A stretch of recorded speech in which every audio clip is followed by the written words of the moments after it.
Welcome to Biz Wire. We lead off today with news that by 2020, China will need to import 100 million tons of grain each year. So speakers at the recent Asian Financial Forum said China must invest overseas to ensure its food security.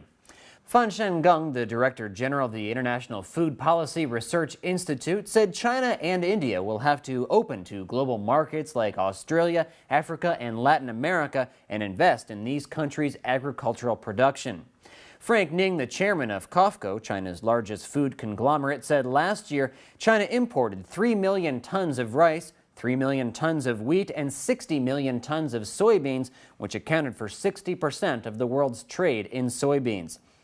Tim Hornibrook, a co-head of Macquarie Agriculture Funds Management, said half the growth in global food imports came from Asia, but only 25% of world food exports were from Asia.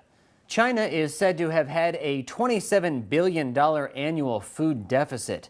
Ishmael Rogue, the Asia-Pacific president of Archer Daniels Midland, said that China overtook the United States as the largest animal feed consumer in the world about 18 months ago. Roig said China is facing exploding protein demand, which has put enormous pressure on corn and soybeans. Roig added that by 2050, global demand for grain and oil seed would rise 60% to 4.5 billion tons.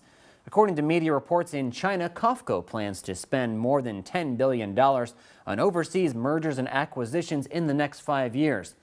In May 2011, Australian Trade and Competitiveness Minister Craig Emerson launched a joint study with the Chinese government on encouraging Chinese investments in agriculture in Australia.